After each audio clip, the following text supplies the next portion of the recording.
की मी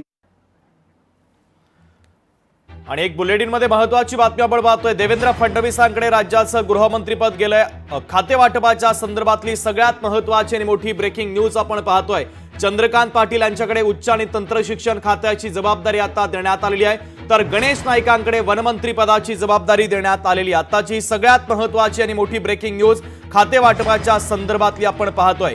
खाते वाटपाच्या संदर्भात महत्त्वाची अपडेट आता समोर येते। देवेंद्र फडणवीस आता राज्याचे गृहमंत्री असतील। मुख्यमंत्री पदासोबतच गृहमंत्री पदाची महत्त्वाची जबाबदारी देखील आता फडणवीसांनी स्वतःकडेच ठेवलेली आहे। तर देवेंद्र फडणवीसांच्या संदर्भातली आणि अर्थातच खाते वाटपाच्या संदर्भातली ही सगळ्यात महत्त्वाची आणि मोठी ब्रेकिंग न्यूज आपण पाहतोय।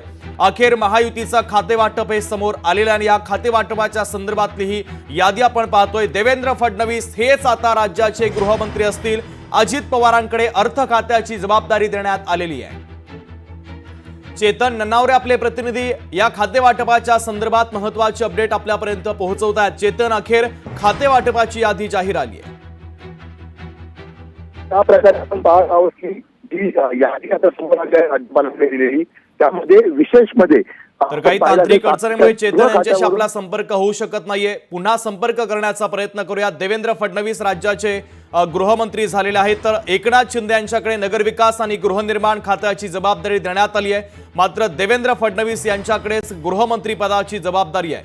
चंद्रशेखर बावनकुळे यांच्याकडे महसूल विभागाची जबाबदारी देण्यात आली आहे। राधाकृष्ण विखे पाटील यांच्याकडे मात्र पाणी पुरवठा खातं देण्यात आलेलं आहे। आताची सगळ्यात महत्त्वाची आणि मोठी बातमी खाते वाटपाच्या संदर्भातली आपण पाहतोय। राज्य मंत्रिमंडळाचं खाते वाटप अखेर जाहीर झालंय। देवेंद्र फडणवीस राज्याचे गृहमंत्री, चंद्रशेखर बावनकुळे यांच्याकडे महसूल खात्याची जबाबदारी देण्यात आली। उपमुख्यमंत्री एकनाथ शिंदे यांच्याकडे नगरविकास आणि गृहनिर्माण खात्याची जबाबदारी देण्यात आलेली आहे। तर चंद्रशेखर बावनकुळे यांच्याकडे महसूल खात्याची जबाबदारी देण्यात आली, तर एकनाथ शिंदे नगरविकास विभागाची जबाबदारी त्यांच्याकडे असेल, तर अजित पवार यांच्याकडे अर्थमंत्री पदाची जबाबदारी आता देण्यात आलेली आहे। राज्य मंत्रिमंडळाच्या खाते वाटपाच्या संदर्भातली सगळ्यात महत्त्वाची आणि मोठी ब्रेकिंग न्यूज लोकशाही मराठीवर आपण पाहतोय। अखेर खाते वाटप जाहीर झालेलं आहे। महायुतीच्या खाते वाटपाच्या संदर्भातली ही उत्तम बातमी आणि प्रत्येक अपडेट आम्ही तुमच्यापर्यंत पोहोचवतोय। चंद्रशेखर बावनकुळे यांच्याकडे महसूल खात्याची जबाबदारी, तर सगळ्यात महत्त्वाचं म्हणजे मुख्यमंत्री देवेंद्र फडणवीस यांच्याकडे त्यांनी स्वतः गृहमंत्री पदाची जबाबदारी ठेवलेली आहे। तर राज्य मंत्रिमंडळाचं खाते वाटप अखेर जाहीर झालं। अजित पवार यांच्याकडे अर्थ खात्याची जबाबदारी देण्यात आली। राधाकृष्ण विखे पाटील यांच्याकडे पाणी पुरवठा खात्याची जबाबदारी देण्यात आलेली आहे। चेतन, आपले प्रतिनिधी खाते वाटपाच्या संदर्भातले सगळे अपडेट आपल्यापर्यंत पोहोचवतात। चेतन, निश्चितच ज्या खाते वाटपाकडे संपूर्ण राज्याचं लक्ष होतं शुभम, ते आता समोर आलेलं आहे। आणि विशेष म्हणजे गृहनिर्माण सारखं खातं, जी बातमी लोकशाहीने सर्वप्रथम दिलेली होती की भाजपच्या वाट्याचं गृहनिर्माण खातं शिवसेनेच्या वाट्याला जाईल आणि शिवसेनेच्या वाट्याचं उत्पादन शुल्क विभाग आहे ते राष्ट्रवादीला मिळेल, त्यावर अखेर शिक्कामोर्तब झालेलं आहे। आणि ही दोन महत्वाची खाती दोन उपमुख्यमंत्र्यांकडे आपल्याला पाहायला मिळत आहेत। याआधी गृहनिर्माण खात्याची जबाबदारी अतुल सावेंकडे होती भाजपची, ती आता एकनाथ शिंदे यांकडे आलेली आहे। अर्थातच नगर विकास खात्यासहित गृहनिर्माण अशी दोन महत्वाची खाती एकनाथ शिंदे स्वतःकडे ठेवणार आहेत। या उलट अर्थ खातं अजित पवार स्वतःकडे राखण्यामध्ये यशस्वी ठरलेले आहेत। आणि त्यासोबत त्यांच्याकडे आता उत्पादन शुल्क विभाग, जे महाविकास आघाडी सरकारच्या काळामध्ये अजित पवार यांकडे होतं, ते आता आपण पाहू शकतो। दुसरीकडे जर पाहायला गेलं तर सातत्याने परिवहन विभागाची मागणी बरेचसे गोगावलेंकडून केली जात होती, मात्र आता हे खातं प्रताप सरनाईकांच्या वाट्याला आलेलं। या उलट रोजगार हमी योजनेचं खातं आहे ते बरेचसे गोगावलेंच्या वाट्याला गेलेलं आहे। आणखी एक महत्वाची गोष्ट बोलायचं झालं तर कृषी मंत्रीपद जे धनंजय मुंडेंकडे होतं, मात्र यावेळी ते राष्ट्रवादीच्या वाट्याकडे राहिलं असलं तरी पण त्याच्यावरती माणिकराव कोकाटे यांकडे त्यांची नियुक्ती देण्यात आलेली आहे। त्यामुळे कुठेतरी धनंजय मुंडे यांचे पंख कापण्याचं काम आहे ते महायुतीमध्ये झाल्याचं पाहायला मिळतंय। दुसरीकडे अशोक उईकेंकडे आपण पाहू शकतो की ट्रायबल डेव्हलपमेंटची जबाबदारी देण्यात आली आहे, तर अतुल सावेंकडे यावेळी ओबीसी मंत्रालय जे ते यापूर्वीही महायुतीमध्ये त्यांच्याकडे होतं ते देण्यात आलेलं यावेळी। या व्यतिरिक्त दुग्ध विकास जे आहे ते सुद्धा आता अतुल सावेंकडे जबाबदारी देण्यात आली। पंकजा मुंडेंकडे विशेष लक्ष होतं की कोणती जबाबदारी दिली जाईल, मात्र त्यांच्याकडे पाहिलं असेल तर पर्यावरण खात्याची जी जबाबदारी आहे ती पंकजा मुंडेंकडे आलेली आहे। याआधी पर्यावरण खातं हे शिवसेनेने स्वतःकडे ठेवलेलं होतं, त्यामुळे काही खात्यांची जी अदलाबदल आहे ती झाल्याचं आपल्याला स्पष्टपणे दिसत आहे। उदय सामंत यांकडे आता दीपक केसरकरांच्या मराठी भाषा विभागाची जबाबदारी देण्यात आली आहे. याशिवाय उद्योग विभाग स्वतःकडे मध्ये उदय सामंत यशस्वी ठरलेले आहेत. दुसरीकडे आपण पाहिलं असेल दादा भुसे यांच्याकडे दीपक केसरकर यांच्याकडे असलेल्या शालेय शिक्षण विभागाची आता धुरा देण्यात आलेली आहे. त्यामुळे काही खात्यांचे मंत्री बदलले असले तरी काही खात्यांवरती मात्र ठराविक मंत्र्यांना जबाबदारी देण्यात आली. विशेष म्हणजे भाजपचे प्रदेशाध्यक्ष चंद्रशेखर बावनकुळे यांना ऊर्जा विभाग दिला जाईल अशी शक्यता वर्तवली जात होती.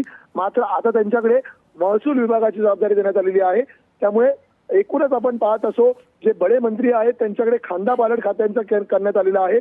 या उलट राधाकृष्ण विखे पाटील यांकडे आता जलसंपदा विभागाची जबाबदारी देण्यात आलेली आहे. त्यामुळे दुसरीकडे आपण पाहिलं असेल गिरीश महाजन यांकडे ग्रामविकास सारखं महत्वाचं खातं होतं. त्यांच्याकडे आता सातत्याने मागणी केली जात होती वॉटर रिसोर्सेस डिपार्टमेंटची, ती आता कुठेतरी गिरीश महाजन यांच्या पदरात केलेली आहे. मात्र विशेष आश्चर्य व्यक्त केलं जात आहे की काही खात्यांवर म्हणजे जे खातं विशेष म्हणजे छगन भुजबळ यांच्याकडे होतं अन्न नागरी पुरवठा ते कुणाकडे जाईल त्याची जबाबदारी मात्र आता धनंजय मुंडेकडे देण्यात आलेली आहे. आणखी एक महत्वाची गोष्ट मंगल प्रभात लोढा जे मुंबई उपनगराचे पालकमंत्री होती त्यांच्याकडे असलेल्या कौशल्य विकास डिपार्टमेंट हे कायम ठेवण्यात आलेलं आहे. या उलट जयकुमार रावल जे सुरुवातीला देवेंद्र फडणवीस यांच्याबरोबर युती काळामध्ये मंत्री होते त्यांना यावेळी मात्र तितकंच महत्वाचं खातं मिळालेलं नाहीये. त्यांच्याकडे सध्या आपण पाहू शकतो राजशिष्टाचार विभागाची जबाबदारी देण्यात आलेली आहे. आणि दुसरी एक महत्वाची गोष्ट म्हणायचं गेलं तर दत्तमामा भरणे जे अजित पवारांसोबत कायम राहिलेले आहेत त्यांच्याकडे आता संजय बनसोडे यांकडील युवक आणि क्रीडा विभागासहित अल्पसंख्याक विभागाची ही धुरा देण्यात आलेली आहे. या उलट आशिष शेलार मुंबईतून मोठ्या प्रमाणामध्ये त्यांचं नाव चर्चेत होतं. गेल्या वेळी त्यांची संधी उठलेली होती. त्यांच्याकडे आता इन्फॉर्मेशन टेक्नॉलॉजी आणि कल्चरल अफेअर्स असं एक दुय्यम विभागाचं खातं देण्यात आलेलं आहे. त्यामुळे नावं जरी काही मंत्र्यांची मोठी असली तरी मोठ्या संख्येने मंत्रिमंडळाचा विस्तार करताना कुठेतरी बड्या नेत्यांना छोटी खात्यांवरती आता समाधान मानताना आपल्याला पाहावं लागणार आहे. आणि आणखी एक महत्वाची गोष्ट म्हणजे ज्या परिवहन विभागाची मागणी सातत्याने भरपूर गोगावले करत होते ते मात्र मिळवण्यामध्ये प्रताप सरनाईक यशस्वी ठरलेले आहेत. या उलट कामगार विभाग आकाश पुनकर यांच्याकडे देण्यात आलेला आहे. आणि अधिक महत्वाची गोष्ट म्हणजे विखे पाटलांसहित दुसरे आपले वळसे पाटील जे आहेत दिलीप वळसे पाटील ज्यांचा पत्ता या मंत्रिमंडळात कट झालेला होता त्यांच्याकडील सहकार विभाग आहे तो आता बाबासाहेब पाटील यांच्याकडे सोपवण्यात आलेला आहे. या उलट प्रकाश आंबेडकरांकडे सार्वजनिक आरोग्य विभागाची जबाबदारी देण्यात आलेली आहे. जे विभाग आधी आपण पाहिलं होतं आरोग्य मंत्री म्हणून तानाजी सावंत यांनी उचललेला होता. त्यामुळे एकूणच पाहिलं असेल काही मंत्र्यांची खाती त्यांनी केलेल्या कामामुळे कायम ठेवण्यात आलेली आहेत. मात्र काही मंत्र्यांच्या विभागांचा हा खांदापलट करण्यात आलेला आहे. चेतन सगळ्यात महत्वाचं म्हणजे विखे पाटील यांच्याकडे आधी महसूल मंत्रीपद होतं आता त्यांच्याकडे ते महसूल मंत्रीपद देण्यात आलेलं नाहीये. त्यांच्याकडे जलसंपदा विभागाची जबाबदारी देण्यात आली. खऱ्या अर्थानं महसूल मंत्रीपद हे महत्वाचं पद असतं ते आता बावनकुळे यांच्याकडे ती जबाबदारी सोपवण्यात आलेली आहे. त्या संदर्भात काय अपडेट देशील? निश्चितच बावनकुळे यांना गेल्या वेळी कुठेतरी थांबवण्यात आलेलं होतं. त्यांच्यावरती प्रदेशाध्यक्ष पदाची जबाबदारी सोपवण्यात आलेली होती आणि याच कारणास्तव आता त्यांचं पुनर्वसन करताना आपण पाहू शकतो की त्यांच्याकडे महसूल सारख्या महत्वाच्या खात्याची जबाबदारी देण्यात आलेली आहे. याच प्रकारे हसन मुश्रीफ यांच्याकडे वैद्यकीय शिक्षण कायम ठेवण्यात आलेलं आहे. चंद्रकांत पाटील असतील त्यांच्याकडे आपण पाहत असतो की गेल्या वेळी त्यांनी उच्च व तंत्र शिक्षण विभागाची धुरा सांभाळली होती त्यांच्याकडे तो विभाग कायम ठेवण्यात आलेला आहे. या उलट सातत्याने गिरीश महाजन यांनी 2014 मध्ये ज्या प्रकारे वॉटर रिसोर्सेस डिपार्टमेंटची जबाबदारी म्हणजे जलसंधारण विभागाची जबाबदारी स्वीकारलेली होती त्यांची एकंदरीत छुपी मागणी ही होती आणि ती कुठेतरी देवेंद्र फडणवीस यांनी पूर्ण केल्याचं पाहायला मिळतंय. या उलट दुसरीकडे वनमंत्री म्हणून गणेश नाईक नवी मुंबईतील मोठा चेहरा होता. गेल्या वेळी त्यांना कामवण्यात आलेलं होतं. त्यांना वनमंत्री देत सुधीर मुनगंटीवार यांचा पत्ता कट केल्यानंतर हा विभाग गणेश नाईक यांच्याकडे सोपवण्यात आलेला आहे. त्यामुळे आपण पाहत असू काही विभागांच्या बाबतीमध्ये काही नेत्यांची वर्णी ही मोठ्या खात्यांवर करण्यात आलेली आहे. मात्र काही नेत्यांना मात्र कुठेतरी तोंडाला पानं पुसण्यात आलेली आहे. म्हणजे आपण इकडे पाहू शकतो की ज्या प्रकारे उत्पादन शुल्कासारखा महत्वाचा विभाग शंभूराज देसाई यांच्याकडून अजित पवारांकडे गेलेला आहे. मात्र शंभूराज देसाईंना त्याच बदल्यामध्ये पर्यटन सारखं एक बडं खातं भाजपच्या ताब्यातून आता शिवसेनेच्या वाट्याला मिळाल्याचं आपल्याला पाहायला मिळतंय. आणखी एक महत्वाची गोष्ट म्हणजे ज्या खात्याच्या जोरावरती म्हणजे सार्वजनिक बांधकाम खात्याच्या जोरावरती भाजपने बऱ्यापैकी ग्रामपंचायती पोखरून काढल्या.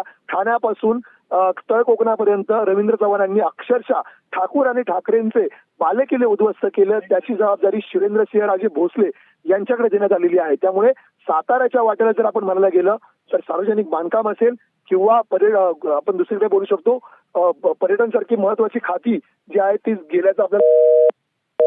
तर चेतन, महत्वाचे अपडेट या खातेवाटपाच्या संदर्भातले आपण पोहोचवलेले आहेत. तुर्तास धन्यवाद. तर मंत्रिमंडळाचं एक खातेवाटप आपण पाहतोय. आदिती तटकरे यांच्याकडे महिला आणि बालकल्याण मंत्रिपदाची जबाबदारी, गुलाबराव पाटलांकडे पाणी पुरवठा मंत्रिपदाची जबाबदारी, तर उच्च आणि तंत्र शिक्षण मंत्रिपदाची जबाबदारी चंद्रकांत पाटलांकडे देण्यात आलेली आहे. तर जलसंपदा विभागाची जबाबदारी आता राधाकृष्ण विखे पाटील यांच्याकडे देण्यात आलेली आहे. तर उद्योग